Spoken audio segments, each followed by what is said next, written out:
धोने वाली बहू। शादी के पहले से ही विभा को कपड़े धोने का बड़ा शौक था। कभी नल के नीचे तो कभी तालाब के पास। अरे मेरी नीली वाली लुंगी नहीं दिख रही है।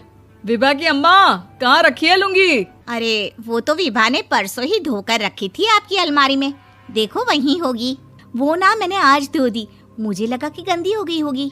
अरे कैसे गंदी हो गई थी? उसे तो मैंने पहना भी नहीं। हे भगवान, इस लड़की के कपड़े धोने की आदत से परेशान हो गया हूँ मैं।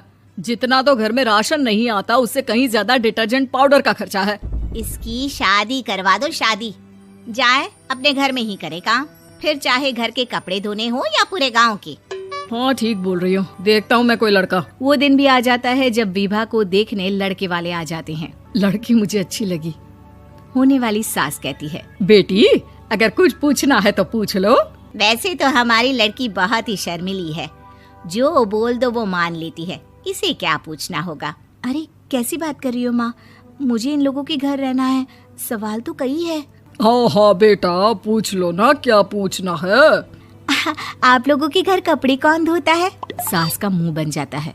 देखो, अगर तुम ये कहना चाहती हो कि तुम्हें कपड़े धोने नहीं आते तो सुन लो, कपड़े मैं ही धोती हूँ, लेकिन तुम्हारे आ जाने के बाद मैं रुमाल तक नहीं धोऊंगी। अरे चुप रहना भाग्यवान, बहू बेचारी घर आई नहीं, उसे डराना शुरू कर दिया।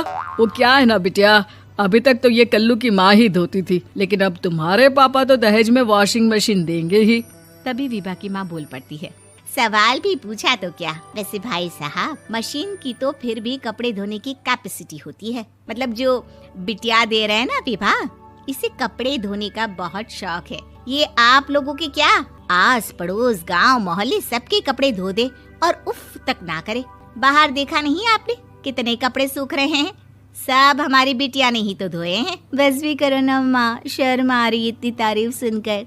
और तो और एक दाग निकाल कर दिखाओ तो मान जाओ। हाँ अच्छा, माफ करना बेटा, मैंने गलत समझा। हमें तो रिश्ता बहुत पसंद है। और ऐसे जुड़ जाता है रिश्ता कपड़े धोने का शौक रखने वाली विभा का। उसकी शादी हो जाती है कोयला फैक्ट्री में काम करने वाले कल्लू के साथ। शादी के बाद अचानक विभा चिल्लाती हुई सास के पास आती है। सासू माँ, अरे सासू माँ कहाँ है आप? ये तो धोखा है, धोखा दिया आप लोगों ने मुझे। इसे ससुर के चक्कर के बारे में पता चल गया। अरे तो उसमें तुझे क्यों धोखा मिला है? अरे नल में पानी नहीं आता, कपड़े कैसे कब धुलेंगे? अच्छा, तू पानी नहीं आ रहा उसकी बात कर रही है। तो आपने क्या सोचा? कुछ नहीं। अच्छा, तेरी माँ ने कहा था कि कपड़े धोने का शौक है तुझे, याद आया मुझे। शौक बोलकर कपड़े धोने वाले मेरे जुनून को कम ना आके सासू माँ, कपड़ा धोना मेरा गुरूर है।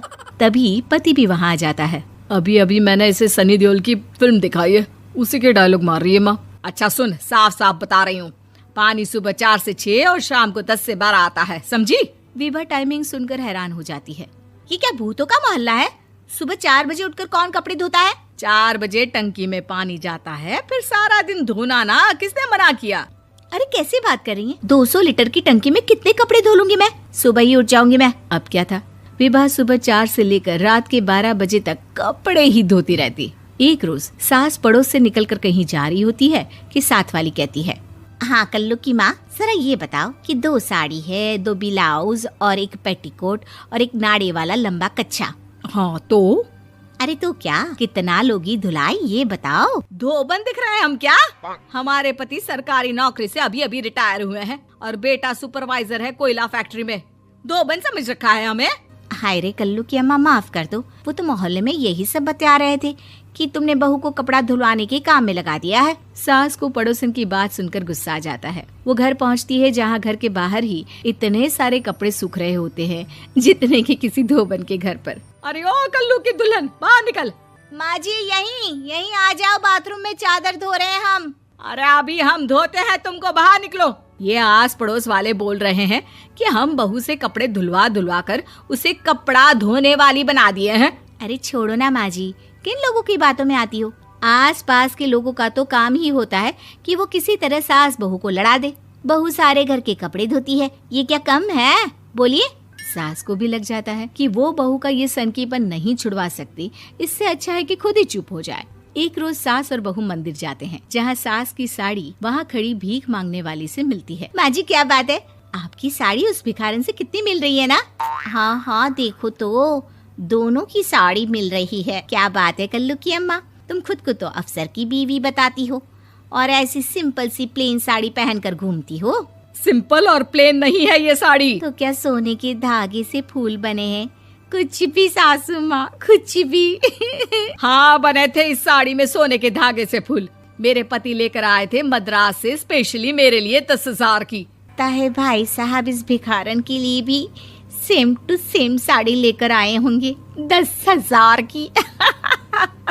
सास उस वक्त तो कुछ नहीं कहती, लेकिन बहू के साथ घर आती है और अलमारी से एल्बम निकाल कर लाती है। ये साड़ी देख रही है, ये वही साड़ी है जिसे मैंने अभी पहना था। इस साड़ी में ये जो चमकदार फूल दिख रहे हैं ना, ये सोने के धागों से काटे गए हैं। लेकिन तू लोकल वॉशिंग मशीन ब्रश से घिस घिस कर सारे फूलों को निकाल कर साड़ी प्लेन कर दी।